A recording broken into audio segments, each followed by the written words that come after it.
আমাদের সবার জীবনেই মোটামুটি আমরা সবাই পারফেক্ট মানুষ খুঁজি, ছেলে এবং মেয়ে উভয়ই। সবারই মনে হয়, মেয়েদেরও মনে হয় যে আমি যাকে বিয়ে করব আমার জীবন সঙ্গিনী সব দিকে পারফেক্ট হবে। তবে কি বলবো, এটা আমাদের মানুষের ভুল ধারণা। আমরা যদি অ্যাকুরেটভাবে একটা মানুষের মধ্যে পাঁচটা গুণই খুঁজতে যাই, কখনোই হবে না। না আমার মধ্যে আছে, না অন্য কারোর মধ্যে আছে, কারোর মধ্যেই নাই। কোনো মানুষই একাধারে কেউ পারফেক্ট না।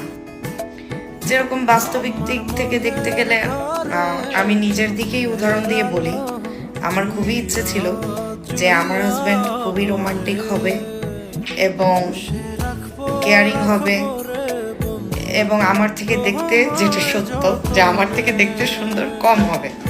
কারণ সে যদি আমার থেকে দেখতে সুন্দর কম হয়, সেক্ষেত্রে কিন্তু সে আমাকে আরও বেশি ভালোবাসবে। এটা আমার মানে আগে থেকেই মেন্টালিটিতে, জাস্ট টিনেজার এজে যেটা চলে আর কি ব্রেনের মধ্যে। তো আমার সাথে সেটা উল্টোই হয়েছে। আমার হাজব্যান্ড আলহামদুলিল্লাহ যথেষ্ট কেয়ারিং, কিন্তু রোমান্টিক বলতে গেলে 0%ও না।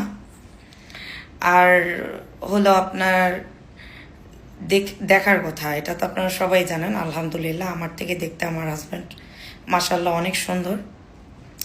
তো আমরা যখনই একটা মানুষের মধ্যে পারফেক্ট কোনো কিছু খুঁজি যে সব দিকে পারফেক্ট হবে, হয় না। হয়তোবা আমার হাজব্যান্ডেরও ইচ্ছে ছিল তার ওয়াইফ অন্যরকম হবে, কিন্তু অনেক কিছু যেটা হয়তোবা কিছুটা পাইছে কিছুটা পায় নাই, এখন তো আর মানে বলবে না, হয়তোবা খারাপ লাগবে অথবা ভয়েও বলতে না পারে, কিন্তু এটা সবার ক্ষেত্রেই থাকে। কোনো মানুষই কখনো পারফেক্ট হয় না। আর আমরা মেয়েরা যেটা চাই যে আমাদের জীবনসঙ্গী সেটেল হবে, ঠিক আছে, আর্থিকভাবে সচ্ছল হবে, কিন্তু আসলে আবার টিনেজার এজও চাই, সম্ভব না। একটা ছেলে সেটেল হতে হতে মিনিমাম তো 30 বছর লেগে যায়, তাই না? একটা ছেলে স্টাডি কমপ্লিট করবে, সে বিজনেস করুক কিংবা জব করুক, 2-3 বছর এক্সপিরিয়েন্স নিয়ে ভালো একটা স্যালারি কিংবা ভালো একটা বিজনেসে ভালো একটা পর্যায়ে গেলে তবে তো সে বিয়ে করবে, তাই না? তো সব দিকে কখনোই পারফেক্ট হয় না। আবার অনেক ছেলেরা চায় যে তার ওয়াইফ অনেক রোমান্টিক হবে, পজেসিভ হবে, কেয়ারিং হবে, ঠিক আছে? তো দেখা যায় সব দিকে হয় না। কারো ওয়াইফ পজেসিভ, কেয়ারিং, কারোটা রোমান্টিক, কারোটা আনরোমান্টিক, এগুলো লেগেই থাকে, এগুলো জীবনের পার্ট।